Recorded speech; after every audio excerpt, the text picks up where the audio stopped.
Yo, what's up, everybody, and welcome to this new style of videos, I guess. I don't know what to call it really, but this is gonna be like my first game review on this channel, probably my first video in a while, actually.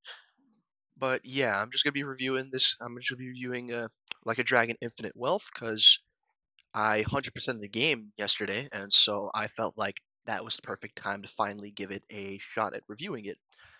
So I'm just gonna be probably going over three major things, really. Probably gameplay, the story, and everything else in between, pretty much. Like all the sub stories, side quests, yada yada yada.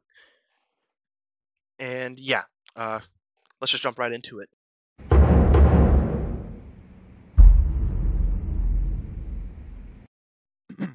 So the story in Infinite Wealth is, to me, very interesting and a pretty good one as well. And just like all the other Yakuza games, they share their very serious moments and their very not so serious moments. Like this is a very serious but also very goofy as fuck story. Let's just dive right into the story. I'll just give a recap of the whole thing and then I'll just give my opinions as we go. And this is a long story. I think this is longer than usual for most Yakuza games. I think. But anyways, besides the point, let's just start. So this time around in this game, we have a dual protagonist game where we play as both uh Kasuga and Kiryu, unlike the last story. So the story picks up a little bit after the last game, like 3 years, I think, and everyone has new lives. Kasuga picked up a job at Hello Work. Nanba, I believe, is a medical assistant, and Adachi has his own security company, I think. And here Sega decides to pick up, of course, the love story between Saiko and Kasuga. And let me just tell you, Kasuga absolutely fucking fumbles the bag, like fucking massively fumbles. It's actually insane. On the first date they have, after Kasuga manages to like bring up the courage to ask Seiko out on a date, that first and only date, he asked her to marry him, and then Seiko proceeds to leave him, or like leave the date. Kasuga then texts her after that day to see what's up and try to see if anything happened. And guess what? She leaves. She like ghosts him for a whole year. And then after that, we have another time skip for a whole year, which I feel like is a little bit unnecessary. I feel like they could have probably just fleshed that out a little bit, but whatever. And so, anyways, time skip happens. We get introduced. VTubers get introduced into the world of Yakuza, which I was not expecting whatsoever. But I also wasn't shocked since it's a Yakuza game after all. So this VTuber named Hisako Tatara, I think. I don't know if I butchered the name probably, but and she pretty much just calls out us, like calls us out for being shady, and then we get canceled. We get canceled in a fucking Yakuza game. I'm not kidding, and we lose our jobs. A crazy start to all this shit. But anyways, we go to the Seiryu Clan HQ, and then we get introduced to Ebina, who later becomes one of our main villains in the story. He yaps on about how he's rehabilitating Yakuza and then waste management and whatnot. And then we get Sawashiro reintroduced, who then just hits us with this crazy ass bombshell that our mother is alive, or Kasuga's mother is alive, and that she's in Hawaii. So he sends us to Hawaii. We go there. We meet up with this crippled dude named Eiji, who I fucking hate so much. I despise this man, but I'll get into that later. And anyways, we then get robbed by one of our eventual companions for our party, Eric Tomizawa. After that, we do some stuff, fight the smaller villain named Yamai, go to Kasuga's mom's house, whose name is Akane, by the way, and then we meet another eventual companion, Chitose, who I also don't like that much. I don't hate him or hate her as much as Eiji, but I also still don't like her. And anyways, we chill at Akane's house for a bit as we wait for her to come back. And so we drink with Chitose, and guess what? She drugs us, steals our clothes, takes my fucking passport, or takes Kasuka's passport, drops us off naked at the beach, and then we get arrested. We get fucking arrested. So we get arrested, we escape, obviously, and then guess who saves us? Uh, the Dragon of Dojima, Kazuma Kiryu, saves us. So then we go back to Akane's house to find some clues. Fight Yamai again. And then now we become friends with Eric, and he becomes part of our party, and then we just leave. We then also figure out where Chitose took our stuff, and it's by some dudes named the Barracudas, like where they hide out in Hawaii. And then we get our first major plot twist, and this is one of like 4 or 5. Kiryu has cancer, which I find a little ironic for a man that was pretty much unkillable throughout like 6 games, maybe even 7 at this point. I don't know how many. I fucking lost count. But I also kind of think that was a pretty cheap way for Kiryu to end up. Like, I feel like that was just a little bit cheap on my end. That's something I didn't really like with the story, that how he just gets cancer all of a sudden. But pretty much it's revealed that it was just through some uh, power plant work he did while he was under, like, while he was with a new identity and shit. But that's not really important all that much. So then after that, uh, we just pretty much run around, infiltrate the Barracudas, find out about this crazy religious group that Akane used to work for called Palikana.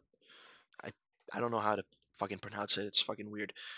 And then that both the Barracudas and this Chinese mafia called the Ganje, Ganzi, I don't know, along the side, alongside the Yamai Syndicate, are all hunting Akandes or Akane.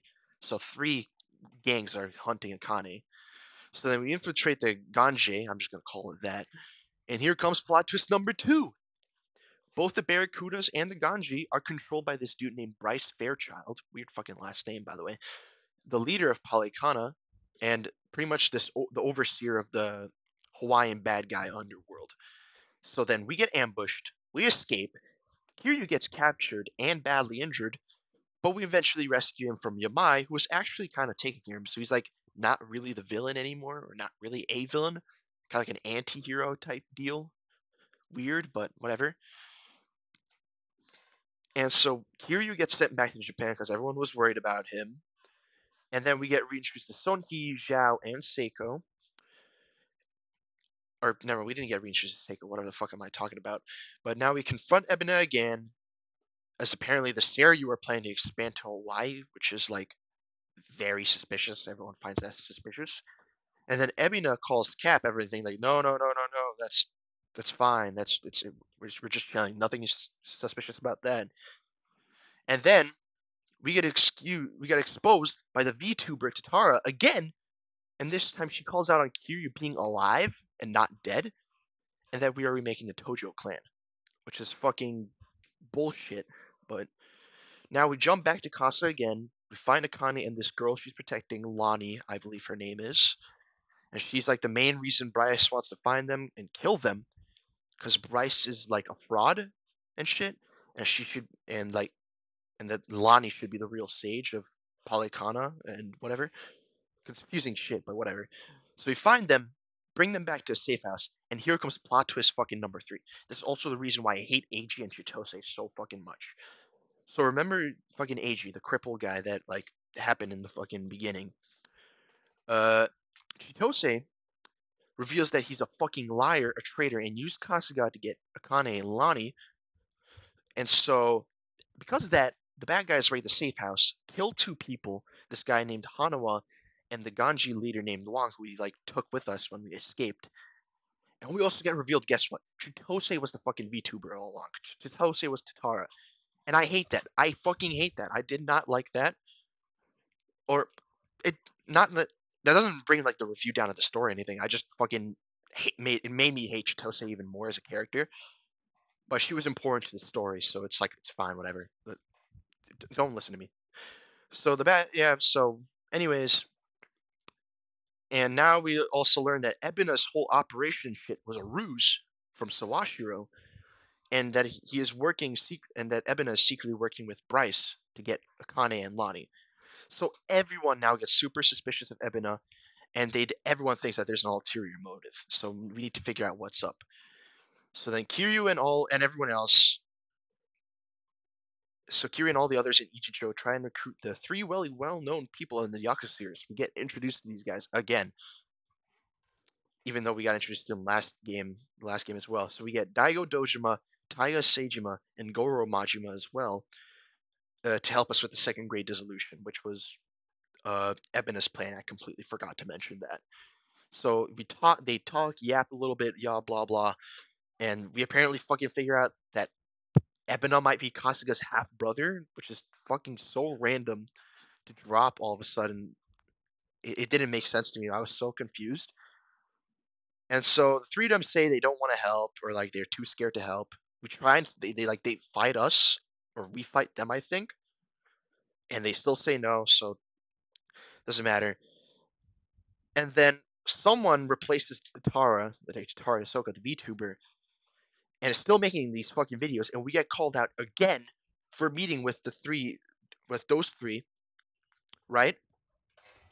And that we're also trying to like gather people to restart the Tojo clan, which is fucking ridiculous. It was so random that even the driver that took us there was in on this whole sting operation. I feel like that was just unnecessary again.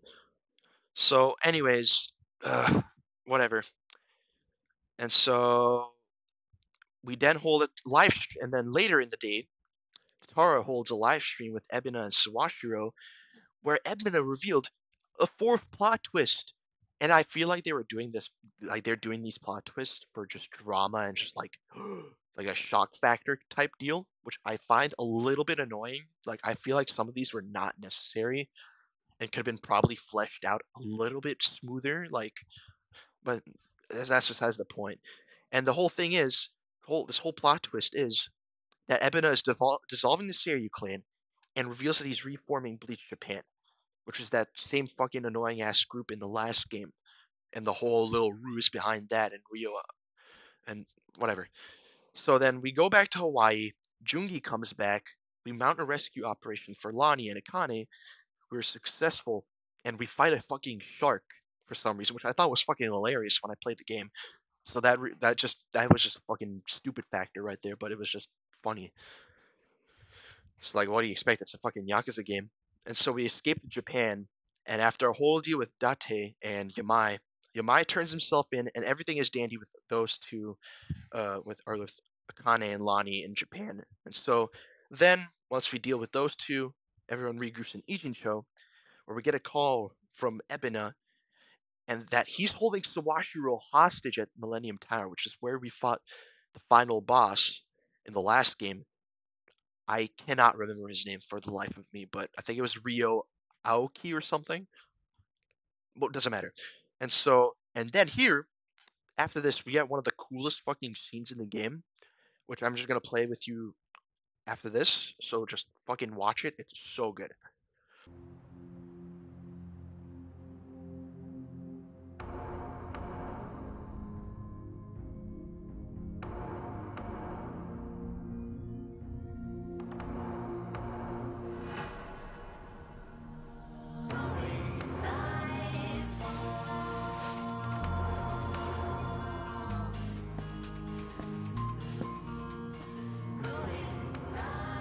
桐生さん So Kasuga and half his team and the half of like the group of people head back to Hawaii to fight Bryce on Nele Island is what it's called. They reveal this whole operation and save the day in Hawaii. And then Kiryu and his half of the party, or like the people in that group, fight Ebina, and we get a super emotional cutscene. And I'll probably play it in like the background, just a background scene, but it's really good. Like it is so fucking awesome. Where Kiryu talks to Ebina to let the Yakuza atone, passes out, and then gets rushed to the hospital. Month later, everyone's fine, living a nice life now, things settle down, and Kasuga makes amends with Seiko. They share their feelings, and Kasuga fumbles again, because guess what? He makes this little fucking shirt of him like saying like "I love Psycho," and I think it has like a little image of Psycho on it. And then he also makes a shirt for Psycho as well, where it says like "I love Ichiban" on the front of it. It's fucking stupid, and that's pretty much the end of the game. So that's pretty much the whole story, and I'll probably have to give it like a solid 8.5 out of 10 to like a 9, somewhere in that range.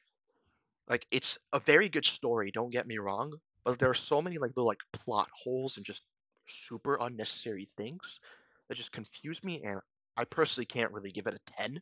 It's still very good. I was super hooked, but just those little nitpicks that I have that like uh just don't give it a 10. So in my final opinion, I'll probably have to give it a solid 9 out of 10. 俺が謝るからすんなかった。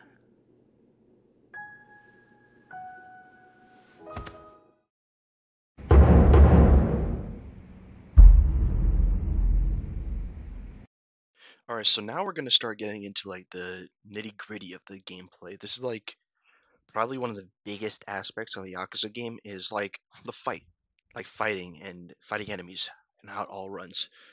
So let's just give this a rundown. So the combat is largely the same as the last game, where it's a RPG style game and it's turn based, and that pretty much is the same exact thing as the last game, which was good. There's no problems with that. I honestly think the combat is perfect and they only improved upon it. One of the probably the major changes in regards to the combat is how now there's more combos you can do. So as you level up, uh your like your companions or like your party members like relationships and like status and stuff or whatever they call it in the fucking game, whatever. As you level up, you'll be able to unlock like wall combos. Your team, like your teammates or your party members, will be able to start comboing them once they're on the ground, do extra damage. And one of the other major things is now that there's proximity and range for certain abilities. So if you are just gonna do a standard melee attack on an enemy, if you get within a certain distance of them, you'll do bonus damage. So that's a new thing they did. And for certain abilities, like let's say like Kasuga's healing ability, in the last game, it was just simply where if you click the ability, everyone in your party gets healed. But now that has a range, like a set range, which you can't really change all that much, as far as I'm concerned. And you can't change that. And for other people to be healed, they have to be within like that healing range or ability range. So that's allows for more strategizing and planning out how you want to use those abilities and so on and so forth. So I think that's really fun. The gameplay is still really smooth. Like walking around the city is still just beautiful. Uh, the mini games are largely. Haven't really explored too many of the mini games, but I know that there's baseball that you can do, like hitting home runs. I'm pretty sure there's golf. I'm not sure about that. There's some arcade stuff. There's some gambling involved. There's like a blackjack thing you can do. So for my fellow gamblers out there, you guys can just lose like bajillion dollars or gain how much you want. But I haven't really explored that all that much. And now, as for like other gameplays and like gameplay and like story wise, not story wise, sorry. There is like this major thing, Dondoko Island, and Sujimons are also back, which I really enjoyed. Now, I want to get a bit more into detail with the Dondoko Island, where I'm not going to lie, that is probably my least favorite part about the whole like additional things you can do in the game. Since I 100% the game, was pretty much forced to play it out, and it's just super slow. It's pretty much kind of like a tycoon-esque type of thing where you invite people to your island, invite people to this island. You build stuff on the island, fight like enemies, but it's not really. They don't. It's not an exciting fight. It's not a turn-based fight. It's more like an encounter type deal where they just, if you get in range, they start fighting you, and you hit them like 3 times and they die. So I thought that was just really boring. Like don't. I mean, some people might like it. I personally didn't because it was just not that fun to me. It felt more like a chore. It was super slow. Like you had to gain materials, you had to beat different things. it was a whole mess, really, or not really mess, but it was just so slow and boring compared to like the main game, where it just didn't feel really all that fun to me. But besides that, the Sujimon fights are actually pretty fun. That was really interesting to see how that worked. Uh, I didn't really dabble in the Sujimon stuff all that much, so I don't know if they changed anything in regards to that. If they did, please let me know in the comments or something. But besides that, I haven't really seen much of a huge change regards to that. And I really like this. I really like the Sujimon part. That was super fun. I feel like that whole little side story they had going for it was fun as well. And that's probably where a lot of goofy shit happens as well. But besides that, the gameplay is still super smooth and fun to do. Like there's just so much stuff to do in the world. It's such huge like the crafting stuff is fun to do. There's like weapon attributes you can put on them, which I don't think you could have done in the last game, but I might be wrong on that. So, but it was really in depth with everything. The charms or like the little additional things you can do, the gear, the dungeons. The dungeons was probably my favorite part of the game, or like or like additional part of the game where you could do because it was just a typical dungeon crawler type thing where you go around, find loot, and just beat enemies. But it was also really fun. It was like it wasn't a long dungeon crawler. It was very short and it was just very fun. Honestly, there's so many different mini games to do. I feel like there's something for everyone, for all kinds of people to do. And actually, completely silent. I just remembered in my part, like completely regard that last statement about whatever I just said about my being my favorite. Probably my favorite thing, and this is probably my favorite thing to do in every single Yakuza game, is the karaoke. And I just thought it was super fun. They brought back a couple of the favorite songs, like Bakamitai and Judgment. Like they brought back a couple of like fan favorite songs, and I think they might have added a couple of new ones too, or like new covers with the new characters, which I haven't explored all of them yet, but they are super fun. Like I enjoyed that a lot. That's probably the one thing I've done like so many times where I just don't feel like exploring the main game for a little bit. I just go there, play like 5 songs, and then I'm just like, all right, I should complete the story. And also, there's just some really stupid mini games or like little like things you can do besides like karaoke and stuff. Like I'm gonna show you on screen right now. Uh, there's like a dating mini game type thing, and it's like just it's so stupid. Like it's like there's catfishes involved, and like some of them are real, some of them are not. And I feel like it was just so silly. Was fucking laughing my ass off doing it. It was fucking hilarious. I don't know which clip I have on screen, but it was surprisingly interesting. Like Kasuga dating, like even though he's in a trying to get in a committed relationship with Seiko. So it was really odd for that, but like I'm just saying, there's some really goofy gameplays like that, for example. And yeah, I mean, some of these are just so ridiculous. Like I'm trying to remember something else right now, but I can't really at the moment. But the gameplay wise, I feel like I have to give it honestly a 10 out of 10 because there's just so many things to do and there's something for everyone to enjoy. And it's just so diverse that I have to give it a 10 out of 10. I think that's just probably a perfect gameplay, honestly. I don't think there's there might be some things you don't like, but there's definitely something you will like in the gameplay. So I think because of the diversity and just how smooth it is and just how fun they can do it, really, uh, I gotta give it a 10 out of 10.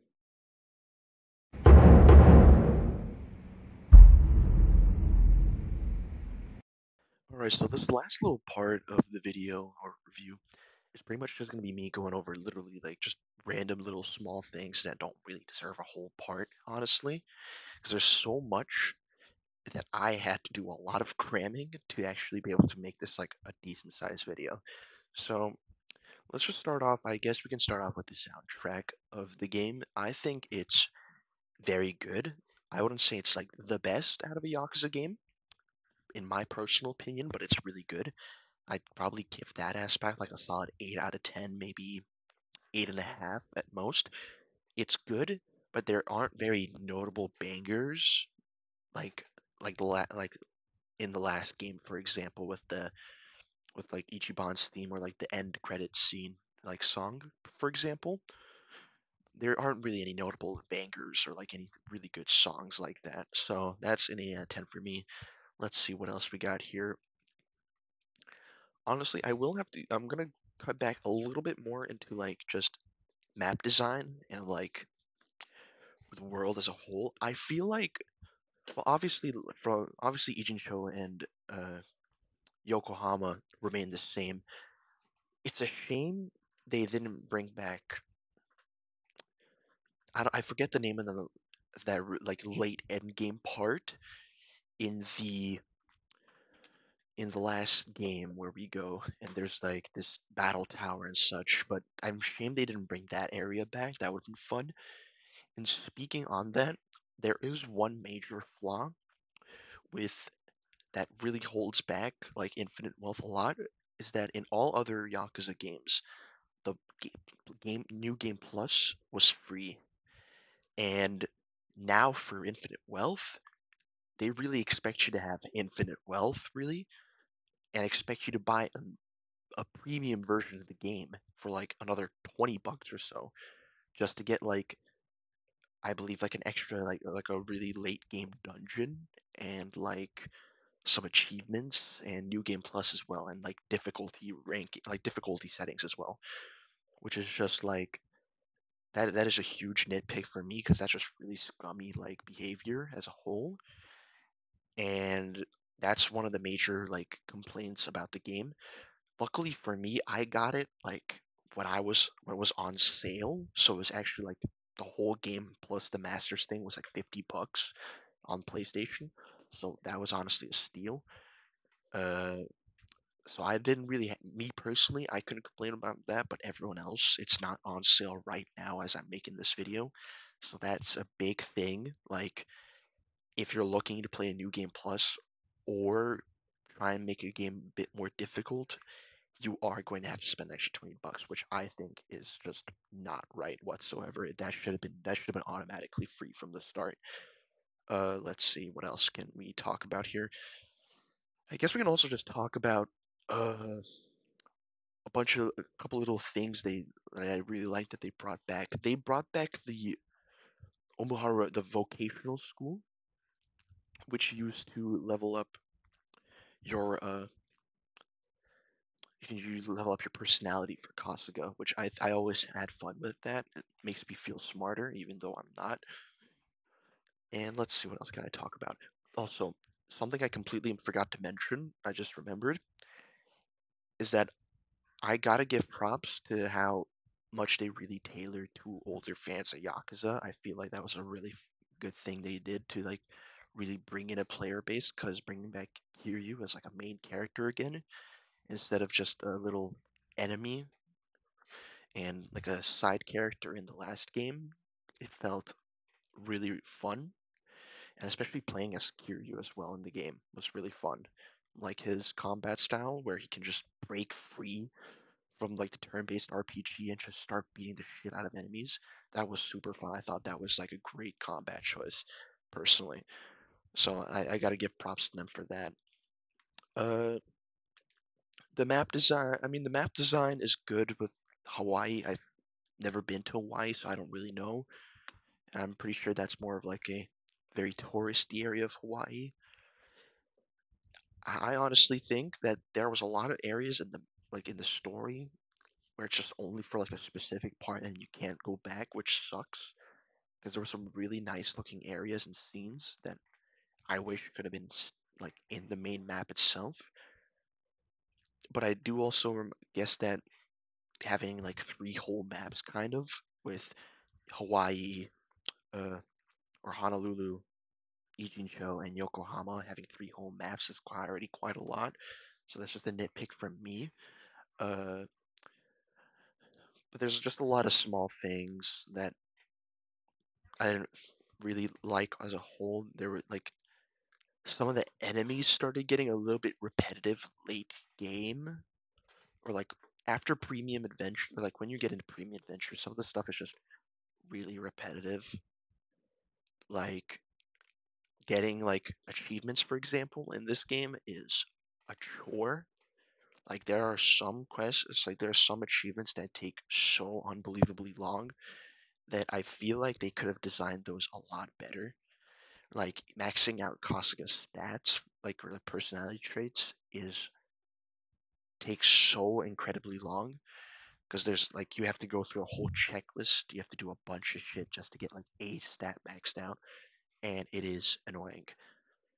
And having to do complete like whole 2 5 hour long quest lines for a single achievement is a lot as well.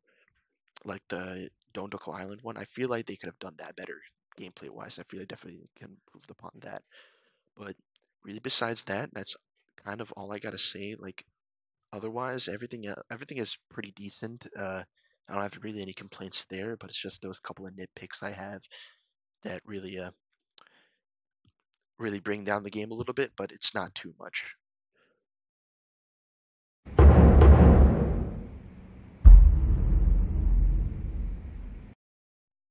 So overall, uh, Like a Dragon Infinite Wealth is probably one of my favorite games of all time. Honestly, it was a or, yeah, I'm gonna keep it that. Yeah, it's one of my favorite games of all time. I definitely think it's a step up in a lot of areas from the last game, which is honestly just which and the last game was already a really good game to begin with, but there's just so much else that they improved upon that I can't really seem to complain all that much. There's only really a couple of nitpicks I had with the whole game as a whole, but overall, final thoughts, I will probably have to give Like a Dragon Infinite Wealth a solid 9 out of 10.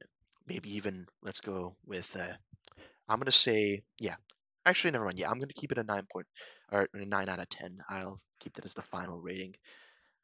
But yeah, overall, it's a really good game. I definitely think you should check it out. It is currently $70 for the base game, I believe. And like I said in the previous part, really are if you really think it's worth investing $20 into just an extra long dungeon and new game plus and some couple achievements and a difficulty slider, go for it. I wouldn't recommend it unless the game is on sale, because having to spend almost $90 on just that is not worth it whatsoever. So yeah, definitely there's a couple of things that bring the game down, but it's not really huge, and it's still a really good game. I definitely think you should have to give it a try if you're a really diehard Yakuza fan, kind of like me. But overall, that's all I gotta say, and peace out. バカみたい子供なのね。夢を追って傷ついて嘘が